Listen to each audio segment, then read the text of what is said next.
Hello students, NCERT physics book के examples करने की इस सीरीज़ में हम दूसरा लेक्चर लेके आए हैं। हम पहला अध्याय देख रहे हैं जिसके 4 उदाहरण हमने देख लिए थे। आज हम उदाहरण 1.5 से शुरू करने वाले हैं। देखें क्या है ये कि 3 आवेश हैं हमारे पास Q1, Q2, Q3, जिनमें प्रत्येक पर क्या है Q चार्ज है। सभी सारे के सारे आवेश क्या हैं, समान हैं तथा L भुजा वाले समबाहु त्रिभुज के शीर्षों पर स्थित है। देखिए, समबाहु त्रिभुज को हम समझ लेते हैं कि समबाहु त्रिभुज क्या होता है, जिसकी सभी भुजाएं क्या हो, समान हो। तो L अगर एक भुजा है तो तीनों भुजाएं क्या होगी, L ही होगी। और क्या होंगे, सभी कोण जो होते हैं वो कितने डिग्री के होते हैं, 60 डिग्री के होते हैं। तो सभी भुजाएं समान होती है, सभी कोण भी समान होते हैं और कोण कितने डिग्री के होते हैं, 60 डिग्री के होते हैं। ये होता है समबाहु त्रिभुज।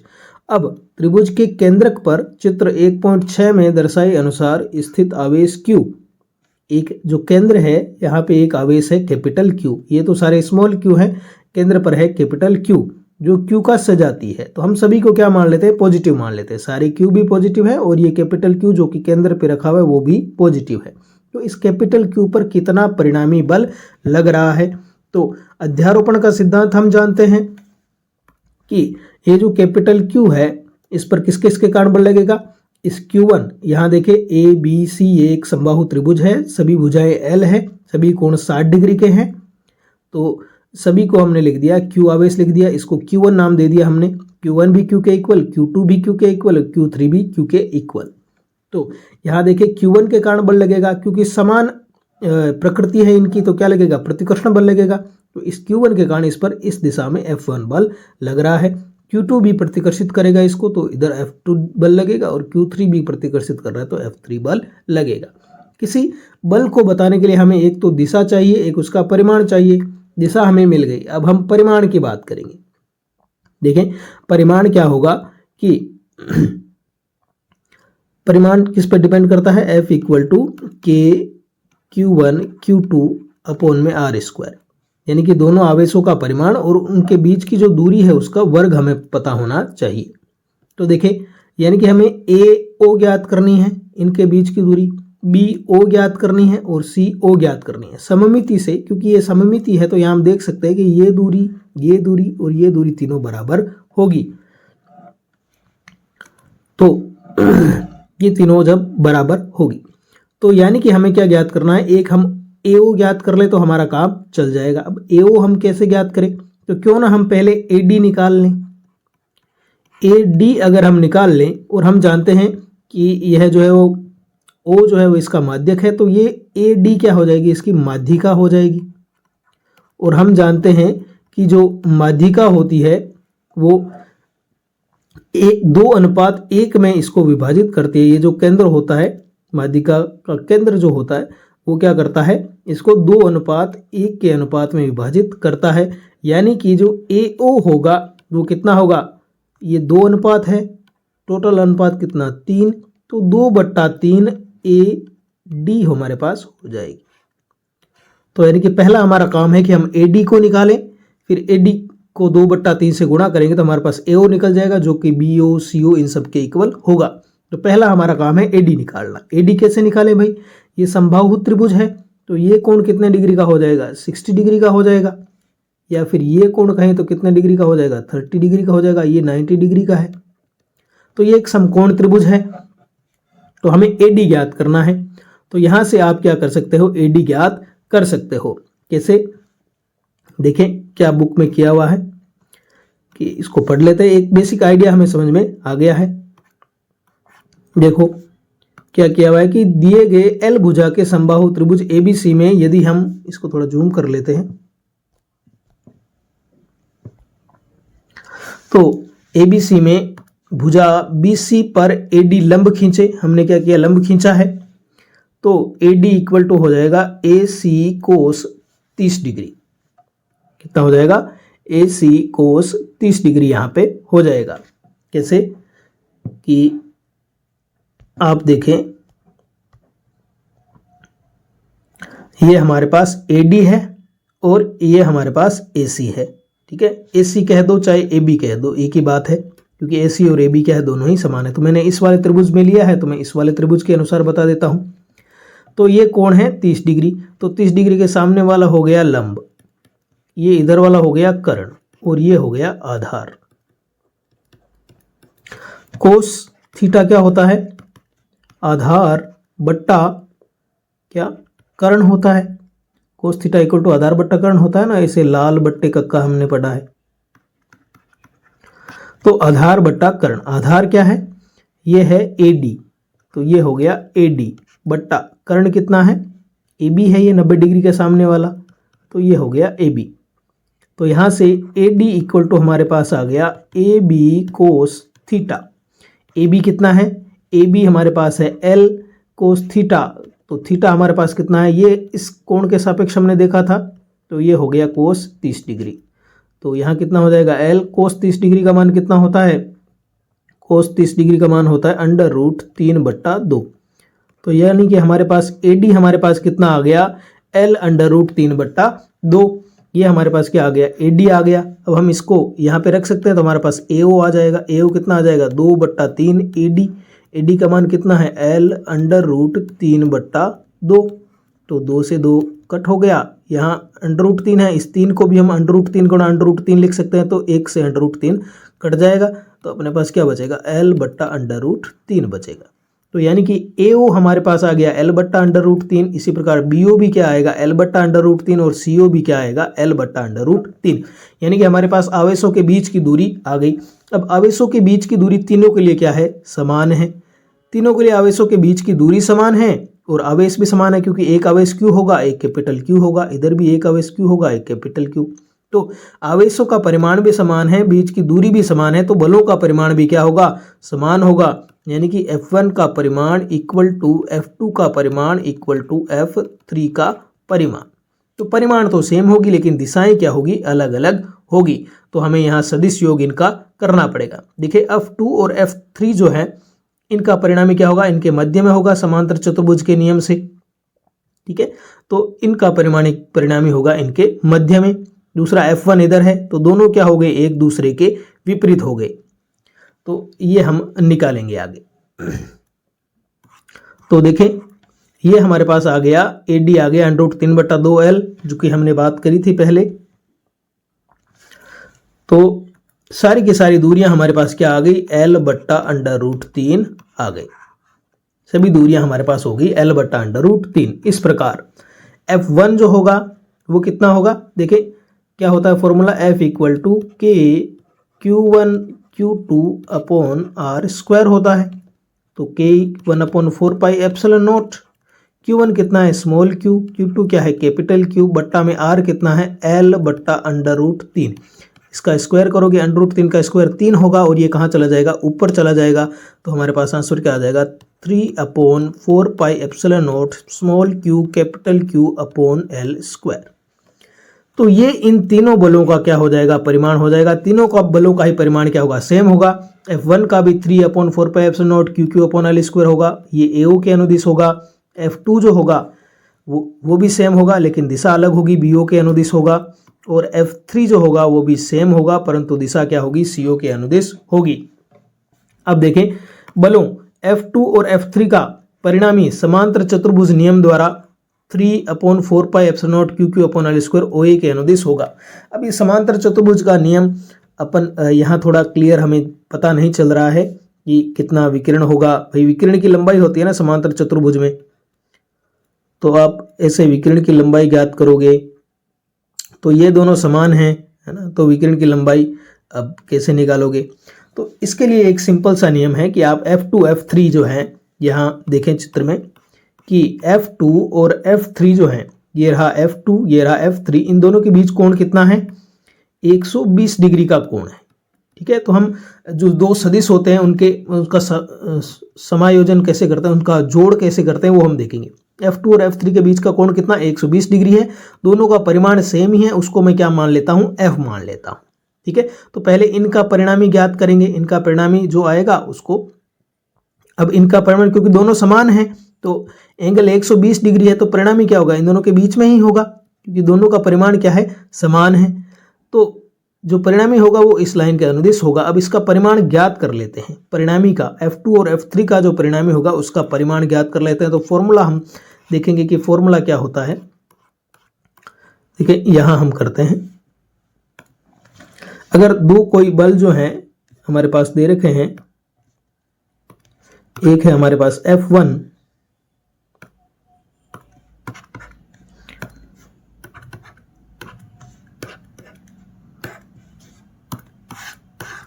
यहीं पे लिखना पड़ेगा हमें कि एक होता है F1 equal to F2 equal to, अगर F है, परिमाण की हम बात कर रहे हैं, तो दो सदिशों का परिणामी हम कैसे लिखते हैं, इसको हम लिखेंगे F1 F2 और F3 की बात हो रही है। यहाँ देखें हम परिणामी निकाल रहे हैं F2 और F3 का, तो यहाँ हो जाएगा ये F2 equal to F3 equal to F ले रहे हैं, तो F2 का स्क्वायर प्लस F3 का square plus 2F2F3 cos theta, ये फॉर्मूला होता है दो सदिशों के परिणामी का, जहां थीटा क्या है, उनके मध्य कोण है। तो F2 F3 समान है, तो उनको मैं F लिखूंगा, तो F स्क्वायर प्लस 2, ये भी F इंटू F क्या हो जाएगा, F स्क्वायर हो जाएगा, और कोस थीटा कितना है, 120 डिग्री है, तो यहां से क्या आ जाएगा, F square plus F square 2F square plus 2F square. अब जो कोस 120 डिग्री है उसका मान होता है -1/2, तो ये आपको पता होना चाहिए। कोस 120 डिग्री जो है उसका मान हम कैसे निकालें, कि भाई कोस 120 डिग्री है उसको हम लिख सकते हैं कोस 90 प्लस 30 डिग्री।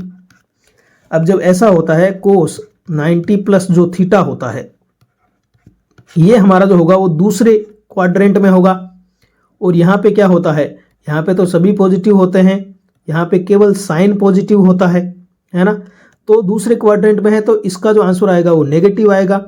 और कोस 90 प्लस थीटा, इसको जब चेंज करेंगे तो ये हो जाएगा साइन थीटा में तब्दील, और चिन्ह किसका आएगा, माइनस का, क्योंकि ये दूसरे क्वाड्रेंट में है, दूसरे क्वाड्रेंट में कोस वाला जो भी मान है वो माइनस का आता है, और 90 प्लस थीटा तो क्या होता है, साइन होता है। तो इसका मान आ जाएगा माइनस साइन 30 डिग्री, और साइन 30 डिग्री कितना होता है, 1/2 होता है, तो यहाँ आ जाएगा -1/2। तो ये हमने मान निकाल लिया कोस 120 डिग्री का, जो कि होता है -1/2। तो यहाँ से 2 से 2 कट गया, ये माइनस आगे आ जाएगा, तो √2F square minus F square, तो ये कितना हो गया भाई, 2F स्क्वायर में से F स्क्वायर गया, तो F स्क्वायर बचा, और F स्क्वायर का अंडर रूट कितना हो गया, F ही हो गया। यानी कि ये जो यहाँ हमारे पास थे F2 और F3, इनका जो परिणामी आया है हमारे पास, वो क्या आया है, वो इसका मान भी, उसका परिमाण भी क्या है, F ही है, ठीक है, और इनके मध्य में होगा, क्योंकि दोनों क्या हैं, समान हैं, तो इनका विकिरण एकदम मध्य से गुजरेगा, तो ये इनका परिणामी हो जाएगा F12 मैं लिख रहा हूं, जो कि किसके इक्वल है, F के ही इक्वल है। अब आप देखें यहाँ पे कि इन दोनों का परिणामी तो आ गया ये इस दिशा में, तीसरा हमारे पास एक F1 बल और था, वो क्या है, इसके विपरीत दिशा में ही है। अब देखिए दो बल हैं, दोनों का परिमाण तो सेम है, किसके बराबर, F के इक्वल ही है, परंतु दिशा क्या है, अलग अलग है, तो इनका परिणामी कितना हो जाएगा, 0 हो जाएगा। यानी कि इन तीनों आवेशों के कारण, केंद्र पर जो आवेश है उसके कारण परिणामी बल हमारे पास कितना आएगा, 0 आएगा।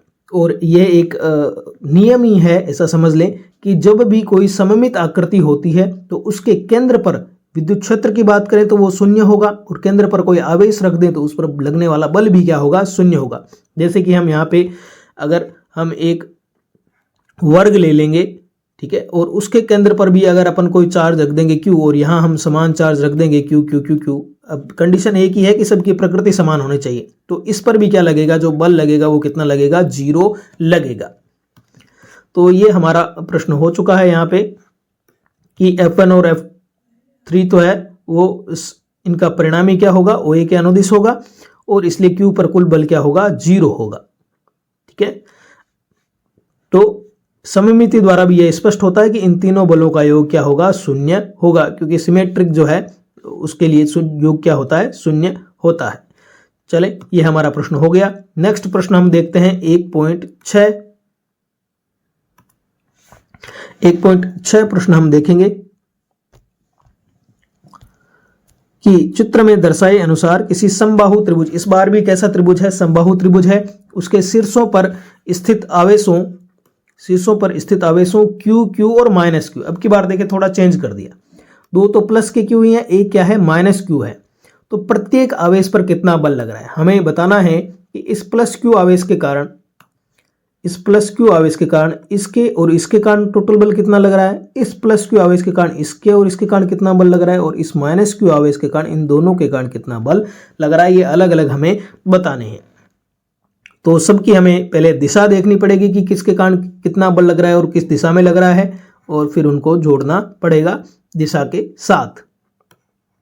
ठीक है, अब यहां भी देखें आप कि दूरियां तो क्या रहेगी, समान रहेगी कि Q1 और Q3 या फिर Q1 और Q2 या फिर Q2 और Q3 सबके बीच की दूरी क्या है, L ही है। दूसरा, इनका परिमाण भी समान है, Q सारे ही Q हैं, परिमाण के तौर पे देखें तो सारे ही क्या हैं, Q है। तो इनमें जो बल लगेंगे एक दूसरे के बीच में, उनका परिमाण भी क्या होगा, समान ही होगा, जो कि कितना होगा 1/4 pi epsilon not Q into Q, तो Q स्क्वायर हो जाएगा, बट्टा में R दोनों के बीच की दूरी कितनी, L स्क्वायर। तो सबके बीच का परिमाण तो क्या होगा, यही होगा। तो यह चेंज नहीं होगा क्योंकि दूरियां भी सेम है और आवेशों का परिमाण भी समान है। अब देखें आप कि पहले हम Q1 की बात करें। यहां पे हमारे पास है Q1, इस पर यहां माइनस आवेश है और यहां प्लस आवेश है। तो प्लस आवेश है तो ये इस पर हम परिणामी बल की बात करें, ये इसके कारण लगेगा और इसके कारण लगेगा। प्लस है तो ये क्या करेगा, इसको प्रतिकर्षित करेगा, यानी कि इस दिशा में हमारा बल लग रहा है। तो 1 पे लग रहा है 2 के कारण, इसलिए इसको नाम दे दिया F12। जिस पर लगता है उसको पहले लिखते हैं, जिसके कारण लगता है उसको बाद में लिखते हैं। तो ये हो जाएगा F12 सदिश। दूसरा, इसके कारण देखें माइनस है तो ये इसे क्या करेगा, अपनी ओर आकर्षित करेगा। तो ये F1 पर 3 के कारण F13 इस दिशा में लगेगा। देखें ये कितना कोण है, 60 डिग्री है ना। ये सारे कोण कितने हैं, 60 डिग्री हैं, क्योंकि समबाहु त्रिभुज है। तो ये कितना कोण हो जाएगा भाई, ये कोण हो जाएगा 120 डिग्री। और ऐसा प्रश्न क्या कर चुके हैं, हम कर चुके हैं हल, कि जब दो बल हो, दोनों का परिमाण समान हो और बीच में कोण 120 डिग्री हो, तो परिणामी जो आता है वो बिल्कुल इनके मध्य में आता है और उसका परिमाण भी क्या होता है, सेम होता है। यानी कि इन दोनों बलों के परिमाणी का परिणाम भी क्या होगा, सेम ही होगा। ठीक है, तो ये हम पहले ही देख चुके हैं वो वाला फॉर्मूला लगा के। अब हम बात करेंगे, तो इस पर तो क्या लग रहा है, इतना ही बल लग रहा है इस दिशा में। अगर अपन इसकी बात करें तो इस केस में भी क्या है, इस पर इस माइनस क्यू के कारण और इस प्लस क्यू के कारण बल लगेगा। तो प्लस क्यू के कारण तो प्रतिकर्षण बल लगेगा इस दिशा में। किस पर लग रहा है, 2 पर लग रहा है 1 के कारण, तो F21। इसके माइनस क्या करेगा, इसको आकर्षित करेगा। तो 2 पर लग रहा है किसके कारण, 3 के कारण इस दिशा में। तो ये कोण 60 डिग्री और ये कोण भी कितना, 120 डिग्री। तो सेम वही कंडीशन आ गई कि दो समान बल हैं जिनका परिमाण समान है और दोनों के बीच का एंगल जो है वो 120 डिग्री है। तो परिणामी भी क्या होगा, इनके समान ही होगा और इनके मध्य में होगा। तो F2 भी कितना आ गया, ये इतना ही मान इसका आएगा। ठीक है, नेक्स्ट हम बात करते हैं इस पे। तो ये माइनस है, तो इन दोनों के ही कारण क्या लगेगा, आकर्षण बल इस पे लगेगा, क्योंकि आवेशों की प्रकृति क्या है, भिन्न भिन्न है। तो 3 पर 1 के कारण इस दिशा में लगेगा 1 की ओर, और 3 पर 2 के कारण 2 की ओर लगेगा। इन दोनों के बीच का जो कोण है वो कितना है, 60 डिग्री। अब हमें इसके लिए कैलकुलेट करना पड़ेगा। देखें, चाहे F31 हो चाहे F32 हो, इनका परिमाण कितना है, सेम ही है। F31 और F32 दोनों का ही परिमाण किसके बराबर है, इसके इक्वल ही है। ठीक है, तो जब हम ये देखने वाले हैं, इसको हम F लिखेंगे, F31 और F32 को। तो हम जब फॉर्मूला लगाएंगे परिणामी का, तो हमारे पास पहले का स्क्वायर यानी कि F31 का स्क्वायर, उसको मैं लिखूंगा F स्क्वायर। दूसरे का स्क्वायर तो उसको भी लिखूंगा F square, plus 2 F1 into F2, दोनों ही F हैं, तो यहाँ भी क्या आ जाएगा, F इंटू F स्क्वायर आ जाएगा, और साथ में होगा cos 60 डिग्री। अब देखें cos 60 डिग्री का मान कितना होता है, cos 60 डिग्री का मान होता है 1/2। cos 60 डिग्री का मान कितना होता है, 1/2 होता है। तो इसको रखेंगे यहाँ पे, तो आंसर हमारे पास क्या आएगा, F square plus F square, ये तो हो गया 2F square, plus 2F square into cos 60 degree 1/2। तो 2 से 2 कैंसिल, क्या बचा, F स्क्वायर बचा। पहले से ही 2F स्क्वायर था, यहाँ F स्क्वायर बचा, तो कितना हो जाएगा, 3F स्क्वायर हो जाएगा। तो यहाँ पे जो परिणामी होगा F3 यानी कि 3 पे लगने वाला कुल बल वो कितना हो जाएगा, 3 का अंडर रूट 3 F स्क्वायर का अंडर रूट F। तो ये हो जाएगा अंडर रूट 3F। यही हमें दिया हुआ है कि ये तो अंडर रूट 3F होगा और F1 और F2 कितने होंगे, F होंगे। ठीक है, तो F3 किस डायरेक्शन में लगेगा, इस डायरेक्शन में लगेगा, F1 इस डायरेक्शन में, F2 इस डायरेक्शन में। तो ये हमने तीनों जो हैं वो ज्ञात कर लिए हैं। यहाँ यही बात कह रहा है कि ए पर स्थित आवेश प्लस क्यू पर अन्य आवेशों प्लस क्यू और माइनस क्यू इनके कारण बल लग रहे हैं। ठीक है, तो कुल बल F1 इन्होंने कह दिया, तो ये इतना ये होगा क्यू स्क्वायर अपन 4πε0 L स्क्वायर, ये हमने ऊपर देख लिया है। फिर इसी प्रकार बी पर भी क्या होगा, सेम होगा, F के इक्वल, बस डायरेक्शन अलग होगी। इसी प्रकार सी पर स्थित आवेश माइनस क्यू के कारण कितना होगा, F3 equal to under root 3F n cap, जहाँ एन केप अलग अलग होगा। यहाँ देखें, यहाँ रोचक बात यह है कि तीनों आवेशों पर लगे बलों का योग क्या होगा, 0 होगा। ऐसा क्यों, देखें ऐसा क्यों होगा, सोचें कि बलों का योग कितना होगा, 0 होगा। देखें, एक बल इस दिशा में लग रहा है, एक बल इस दिशा में लग रहा है और एक बल इस दिशा में लग रहा है। तो सेम वैसे ही कंडीशन बन रही है, इसके बीच 120 डिग्री का कोण होगा, है ना। इन दोनों की दिशाओं के बीच कितना कोण होगा, 120 डिग्री का कोण होगा भाई। ये यहाँ से देखें, ये 60 डिग्री, इधर भी 60 डिग्री होगा। तो टोटल जो इनके मध्य जो कोण होगा वो कितना होगा, 120 डिग्री होगा। तो सेम वही कंडीशन बन रही है कि इन दोनों के परिणामी के कारण जो बल लगेगा वो इस दिशा में होगा और ये एक इस दिशा में है, तो टोटल कितना हो जाएगा, 0 हो जाएगा। ऐसा क्यों हो रहा है, सोचें, क्योंकि न्यूटन का तृतीय नियम क्या कहता है कि क्रिया की विपरीत दिशा में क्या होती है, प्रतिक्रिया होती है। तो यहाँ हम इन तीनों बलों को जोड़ रहे हैं, मतलब हम आपस में लगने वाले इन बलों को, भाई Q1 ने कुछ बल लगाया, वो यहाँ 6 बल हो गए ना, देखिए F12 F13 F31 F32 F21 F23। तो ये क्या है आपस में, ठीक है, F यहां मैं लिखता हूं कि टोटल जोड़ना है, मतलब F1 plus F2 plus F3 हमें करना था। ठीक है, ये किसके इक्वल होगा, F1 पे क्या, F12 प्लस F13 ये होगा, प्लस F2 पर कौन से, F21 प्लस F23 प्लस अब F3 पर कौन से, F31 प्लस F32। अब यहां आप देखें F13 और F21 ये क्या है, आपस में क्रिया प्रतिक्रिया पेयर है, क्रिया प्रतिक्रिया जोड़े हैं जो एक दूसरे के क्या होंगे, अपोजिट होंगे, इक्वल और अपोजिट। तो इन दोनों का योग हो जाएगा 0। इसी प्रकार F13 और F31 देखें, इन दोनों का योग भी क्या हो जाएगा, 0। और इसी प्रकार से F2 और F32 भी क्या हो जाएंगे, 0 हो जाएंगे, यानी कि ये टोटल कितना होगा, 0 होगा। तो यही बात इन्होंने यहाँ पे कही है। देखिए काफ़ी अच्छी बात इन्होंने कही है कि यह परिणाम चौंकाने वाला नहीं है, यह इस तथ्य का अनुसरण करता है कि कूलाम नियम तथा न्यूटन के तृतीय नियम के बीच सामंजस्य है। इस कथन की निष्पत्ति आपके अभ्यास के लिए छोड़ी जा रही है, तो वो हमने देख लिया। चलें भाई, नेक्स्ट हम क्वेश्चन देखेंगे 1.7। हम देखने वाले हैं उदाहरण कि कोई इलेक्ट्रॉन इतने परिमाण के, यहां परिमाण दे रखा है विद्युत क्षेत्र का, कि एक इलेक्ट्रॉन है वो इतने परिमाण के एक समान विद्युत क्षेत्र में 1.5 सेंटीमीटर दूरी तक गिरता है। तो एक इलेक्ट्रॉन है, ठीक है, ये रहा इलेक्ट्रॉन। अब विद्युत क्षेत्र लगाया गया है, कैसे भाई, इलेक्ट्रॉन को गिराना है तो इधर माइनस ही लगाना पड़ेगा ना, ताकि ये प्रतिकर्षित हो, इस दिशा में इस पे त्वरण लगे, विपरीत दिशा में। विद्युत क्षेत्र की दिशा तो किस तरफ, प्लस से माइनस की ओर, पर इलेक्ट्रॉन पे जो त्वरण लगेगा वो विपरीत दिशा में लगेगा। तो कितनी दूरी गिरता है ये h है इसकी 1.5 सेंटीमीटर। तो इसको मीटर में बदलोगे तो कितना हो जाएगा, 1.5 × 10⁻² मीटर। ये हो गई दूरी, h हो गई इसकी। अब क्षेत्र का परिमाण समान रखते हुए, अब क्षेत्र तो सेम ही रखना है, E जो है वो अपना फिक्स है, इतना 10⁴ न्यूटन कूलाम इनवर्स। इसकी दिशा उत्क्रमित कर दी जाए, यानी कि अब की बार इधर प्लस हो जाए और इधर क्या हो जाए, माइनस हो जाए। तथा अब कोई प्रोटॉन इस क्षेत्र में उतनी ही दूरी तक गिरता है। अब सेम उतनी ही दूरी 1.5 × 10⁻² मीटर दूरी से अब की बार प्रोटॉन को गिराना है। देखें विद्युत क्षेत्र की दिशा प्लस से माइनस की ओर और प्रोटॉन पे त्वरण की दिशा भी सेम होगी, प्लस से माइनस की ओर। तो इसलिए प्रोटॉन नीचे गिरेगा, इधर इलेक्ट्रॉन नीचे गिर रहा है।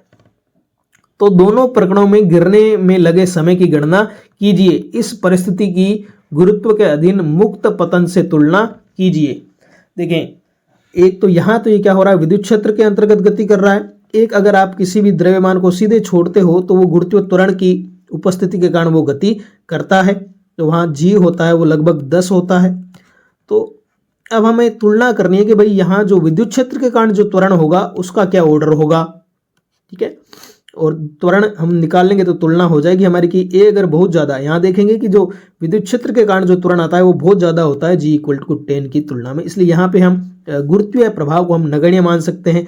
पिछले उदाहरण में भी हमने देखा था कि जहाँ विद्युत क्षेत्र की बात आती है तो वो बहुत ही ज़्यादा स्ट्रोंग होता है, स्थिर विद्युत बल बहुत ज़्यादा स्ट्रोंग होता है, लगभग 10 की पावर 34 गुना ज़्यादा स्ट्रोंग होता है। तो उन परिस्थितियों में हम जो गुरुत्व बल है उसको नगण्य हम मान सकते हैं। तो चलिए शुरू करते हैं। हमें निकालना है गिरने में लगने वाला समय।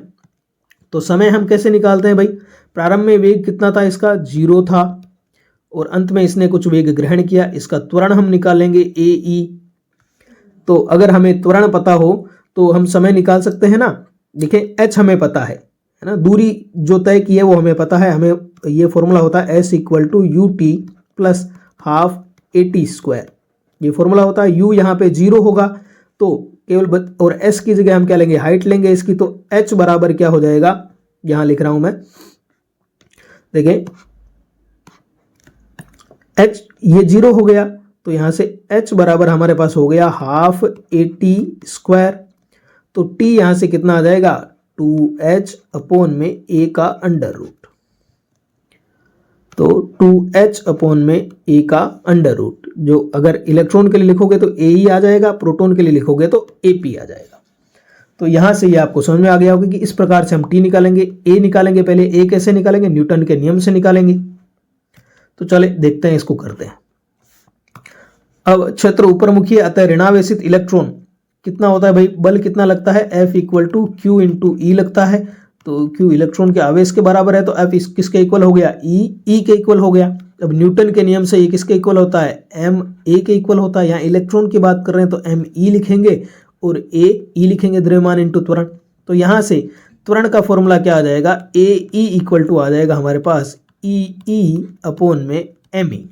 तो यही बात यहाँ पे लिखी है कि हमारे पास फॉर्मूला क्या आ गया, ई अपॉन एम ई, जहाँ पे एम ई क्या है, इलेक्ट्रॉन का द्रव्यमान है, जो कितना होता है 9.1 इंटू 10⁻31 kg। इलेक्ट्रॉन का आवेश कितना होता है, इतना होता है। ई हमें दिया हुआ है और एच हमें दिया हुआ है। तो ये हमने पहले ही बात कर ली कि जो इलेक्ट्रॉन को गिरने में लगा समय होगा वो होगा अंडर रूट 2h अपॉन ए ई। ये बात हमने ऊपर कर ली है इस गति के समीकरण से। तो यहाँ जब आप मान रखोगे ए ई का, ये मान रखोगे तो अपने पास ये चीज़ आ जाएगी। और यहाँ जो है वो इन सब ये जो वैल्यूज़ हैं इनका जब मान रखते हो तब हमारे पास आता है 10 की पावर -9 सेकेंड, यानी कि नैनो सेकेंड का टाइम इसको लगता है इलेक्ट्रॉन को। अब अगर वहीं प्रोटॉन की बात करोगे तो फॉर्मूला तो सेम ही रहेगा। यहाँ पे ए ई की जगह ए पी हो जाएगा, एम ई की जगह एम पी हो जाएगा, ठीक है। तो फाइनली यहाँ एम ई आ रहा है तो आप इसको एम पी कर लें, यानी कि मास का केवल डिफरेंस रहेगा। तो यही हमारे पास प्रोटॉन का त्वरण यहाँ पे एम पी आ जाएगा और टी पी में हमारे पास यहाँ भी एम पी आ जाएगा। तो जब अब चूंकि एम पी अलग है, देखिए एम पी बहुत ज़्यादा है, इलेक्ट्रॉन से लगभग 1836 गुना ज़्यादा है। तो एम पी अगर ज़्यादा है तो टाइम भी क्या लगेगा, ज़्यादा लगेगा। यानी कि अब की बार कितना आ रहा है, 10 की पावर -7 ही आ रहा है, यानी कि इसको क्या लगेगा, ज़्यादा टाइम यहाँ पे लग रहा है। भाई उसको तो 10 की पावर -9 लग रहा था, इसको 10 की पावर -7 लग रहा है, तो ये ज़्यादा हुआ ना, पावर कम है 10 माइनस की। तो यही बात ये कह रही है कि इस प्रकार समान दूरी गिरने में भारी कण यानी कि प्रोटॉन अधिक समय लेता है। गुरुत्व के अधीन मुक्त पतन और इस पतन में यही मूल विषमता है, क्योंकि गुरुत्व के अधीन पतन में समय वस्तु के द्रव्यमान पर निर्भर ही नहीं करता। देखिए कितनी अच्छी बात कही है कि अगर गुरुत्व के अधीन आप पतन की बात करोगे तो वहां तो द्रव्यमान का उल्लेख ही नहीं होता है ना, क्योंकि सीधा ही फॉर्मूला आएगा T = under root 2h upon में g। तो यहाँ कहाँ द्रव्यमान की तो कोई बात ही नहीं हो रही है ना। गुरुत्व त्वरण को हम केवल g लिखते हैं और वो द्रव्यमान पर निर्भर नहीं करता, जबकि यहाँ जो त्वरण था इलेक्ट्रॉन के लिए वो द्रव्यमान पे निर्भर कर रहा था, ई बट्टा एम ई हो रहा था, और प्रोटॉन के लिए ई बट्टा एम पी हो रहा था। तो यही मूल अंतर है कि गुरुत्व के अधीन पतन में समय जो है वो वस्तु के द्रव्यमान पर निर्भर नहीं करता। अगर आप किसी जगह से काफ़ी भारी वस्तु को छोड़ोगे और काफ़ी हल्की वस्तु को छोड़ोगे तो भी दोनों क्या आएगी, समान समय अंतराल में नीचे पहुंचेगी, यानी कि एक साथ नीचे पहुंचेगी। ध्यान दीजिए, यहाँ हमने पतन का समय परिकलित करते समय गुरुत्व त्वरण की क्या की है, अपेक्षा की है। यह देखने के लिए कि क्या यह न्याय संगत है। आइए प्रोटॉन का त्वरण हम निकालते हैं। तो जब प्रोटॉन का त्वरण हम निकालेंगे, ये सारी वैल्यू हम रखेंगे, तो आता है 10 की पावर 12। देखें, गुरुत्व त्वरण तो था केवल 10 और ये आ रहा है 10 की पावर 12, तो गुरुत्व त्वरण तो बहुत कम है। तो इलेक्ट्रॉन का त्वरण तो इस त्वरण से भी अधिक है। इस प्रकार इस उदाहरण में गुरुत्व त्वरण के प्रभाव की उपेक्षा की जा सकती है। तो काफ़ी अच्छा प्रश्न था, कंसेप्ट बिल्डिंग के लिए बहुत ही अच्छा ये प्रश्न है, आप इसको जरूर देखें। अब नेक्स्ट हम करेंगे 1.8 उदाहरण नंबर देख रहे हैं हम कि दो बिंदु आवेश हैं Q1 और Q2, जिनके परिमाण है क्रमशः +10 की पावर -8 कूलाम और -10 की पावर -8 कूलाम। देखिए, हम कूलाम में क्यों नहीं ले रहे, 1 कूलाम 2 कूलाम ऐसे क्यों नहीं ले रहे, क्योंकि हमने पहले प्रश्न में देखा था कि कूलाम क्या है, बहुत बड़ा आवेश है। इसलिए व्यवहारिक जितने भी हमारे पास प्रश्न होंगे उनमें हम 1 कूलाम ना लेकर छोटा आवेश लेंगे, इसलिए 10 की पावर -8 कूलाम यहाँ पे लिया है, नैनो कूलाम की कोटि का। तो 2 दे दिए। देखें, एक प्लस का है, एक माइनस का, यानी कि क्या बनेगा, यहाँ पे द्विध्रुव बनेगा। ठीक है, तो और एक दूसरे से 0.1 मीटर की दूरी पे रखे हुए हैं। तो यानी कि ये देखें द्विध्रुव, ये प्लस है, ये माइनस है, दोनों को क्या रखा है, 1 मीटर की दूरी पर रखा हुआ है। यानी कि केंद्र से अगर दूरी मापोगे तो 0.1 है, तो ये 0.05 हो जाएगी, ये भी 0.05 हो जाएगी, आधी हो जाएगी। अब ये कह रहा है कि चित्र में दर्शाए अनुसार बिंदुओं ए बी सी पर विद्युत क्षेत्र परिकलित करना है। 3 बिंदु हमें दिए गए हैं, एक दिया हुआ है ए दिया हुआ है बी और एक दिया हुआ है सी। तो ए बिंदु तो कहाँ है, इनके मध्य में है, बी बिंदु यहाँ पर है इससे 0.05 मीटर की दूरी पर, और सी बिंदु यहाँ पर है इसके निरक्ष पर है। तो ये तो निरक्ष हो गया, ये अक्षीय बिंदु हो गया, और ये हो गया इनके मध्य में। तो यहाँ पे हमें क्या करना है, विद्युत क्षेत्र का परिकलन करना है। तो पहले हम दिशा देख लेते हैं तीनों की कि किस दिशा में लगेंगे। देखें, एक प्लस चार्ज है, एक माइनस चार्ज है। तो दिशा अगर हम देखें तो पहले इस पे देखते हैं, ए पॉइंट पे। भाई यहाँ पे प्लस है, प्लस के कारण विद्युत क्षेत्र की तीव्रता बाहर की ओर होगी, इधर माइनस के कारण क्या होगी, इस माइनस के अंदर की ओर होगी। तो दोनों के कारण जो विद्युत क्षेत्र की तीव्रता है वो समान दिशा में है, तो इसलिए दोनों के कारण जो विद्युत क्षेत्र की तीव्रता होगी वो क्या हो जाएगी, जुड़ जाएगी। परिणामी विद्युत क्षेत्र की तीव्रता प्लस से माइनस की ओर होगी। अब इस बी बिंदु पर देखें, प्लस है, तो यहाँ पे अगर कोई धनात्मक परीक्षण आवेश लेके जाओगे तो उसको क्या करेगा, प्रतिकर्षित करेगा, यानी कि विद्युत क्षेत्र इस तरफ होगा इस Q1 के कारण। Q2 देखें, Q2 क्या करेगा, अंदर की ओर आकर्षित करेगा, तो इसके कारण दिशा किधर हो जाएगी, माइनस के कारण, प्लस के कारण तो बाहर की ओर, माइनस के कारण अंदर की ओर। तो यहाँ हम देखेंगे कि दोनों जो विद्युत क्षेत्र हैं वो क्या लग रहे हैं, विपरीत दिशा में लग रहे हैं। ठीक है, परंतु इनकी दूरी क्या है, अलग अलग है। देखें, इसकी यहाँ से दूरी अलग है और इस बी की ये Q2 से दूरी अलग है, इसलिए दोनों कैंसिल यहाँ पे नहीं हो रहे हैं। ठीक है, तो ये हम देखेंगे कि देखिए इस प्लस वाले की दूरी क्या है, कम है। तो दूरी कम होती है तो विद्युत क्षेत्र की तीव्रता क्या होती है, ज़्यादा होती है। तो इस वजह से जो प्लस वाले के कारण जो बाहर है वो डोमिनेट यहाँ पे करेगा। तो परिणामी दिशा कहाँ आएगी, इधर बाहर की ओर आएगी ऐसे। अब हम ए पर देखते हैं, इस सी बिंदु पर देखते हैं, ये निरक्ष पर है, तो प्लस के कारण किधर होगी, प्रतिकर्षित होगा इस दिशा में, माइनस के कारण आकर्षित होगा। तो परिणामी जो होगा इनके बीच में यहाँ पे होगा। तो निरक्ष के केस में हम देख चुके हैं कि इधर होती है दिशा। तो अब हम इनका परिमाण ज्ञात करेंगे। तो धनावेश Q1 के कारण A पर विद्युत क्षेत्र सदिश E1A, A पर देखना है 1 के कारण, ये 1 हमने कहा है, दाईं ओर निर्दिष्ट है, किधर होगा ये 1 के कारण A पॉइंट, ये रहा A पॉइंट, और पहला आवेश ये है, तो इसके कारण किधर निर्दिष्ट हो रहा है, दाईं ओर हो रहा है। तो इसका परिमाण क्या होगा, फॉर्मूला क्या होता है कि Q अपॉन में R स्क्वायर, K कितना 9 × 10⁻⁹, Q कितना 10⁻⁸। अपॉन में r कितना, देखिए 0.05, इस प्लस से भी 0.05 है, ठीक है।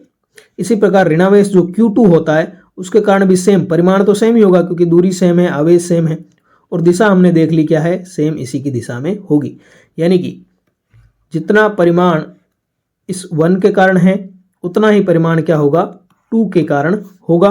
और दोनों चूंकि क्या है, समान दिशा में है, अतः ए पर कुल जो विद्युत क्षेत्र होगा वो दोनों को आप जोड़ दो, यानी कि इस 3.6 का क्या कर दो, दुगुना कर दो, जो आ जाएगा 7.2, और किधर होगा, दाईं ओर होगा। नेक्स्ट अब देखें तो धनावेश Q1 के कारण B पर विद्युत क्षेत्र, अब हम कहाँ की बात कर रहे हैं, B की बात कर रहे हैं, इस पॉइंट की।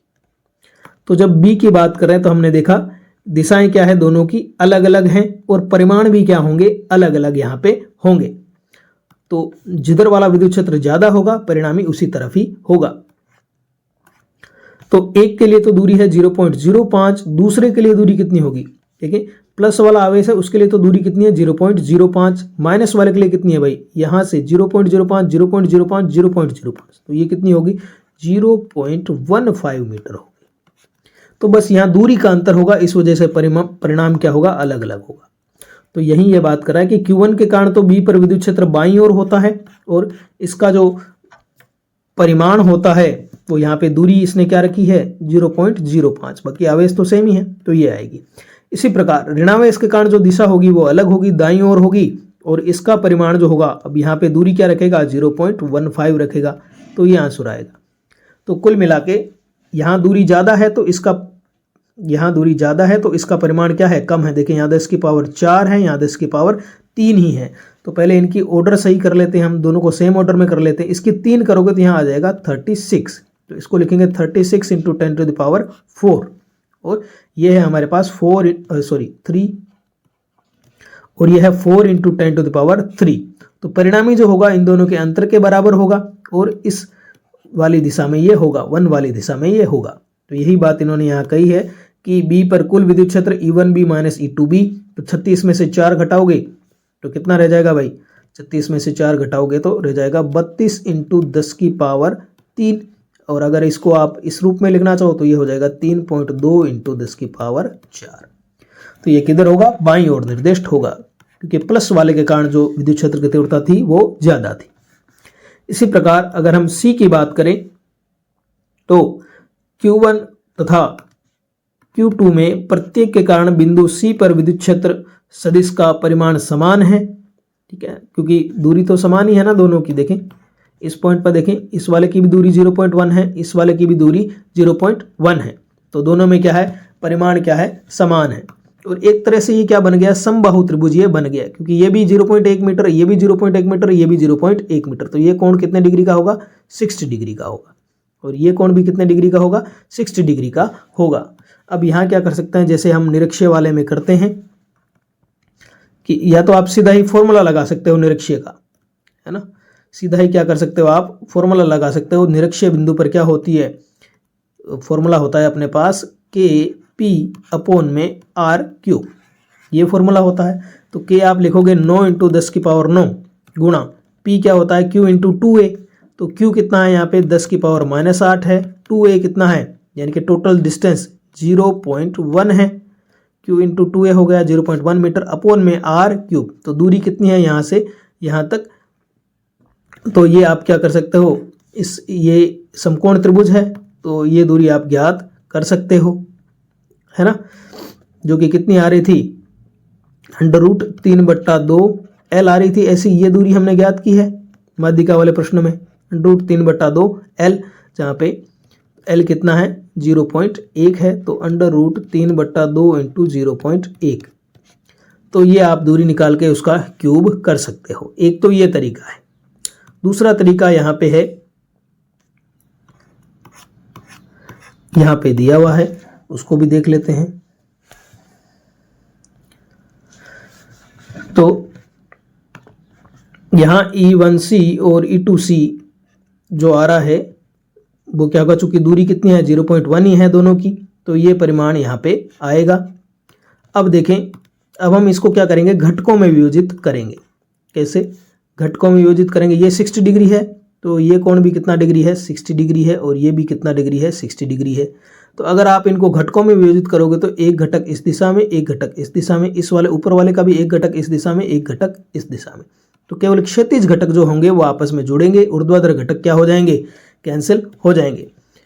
तो यानी कि इन दोनों के जो कोस 60 डिग्री है, क्षैतिज घटक क्या होगा, कोस 60 डिग्री वाले जो आपस में जुड़ जाएंगे।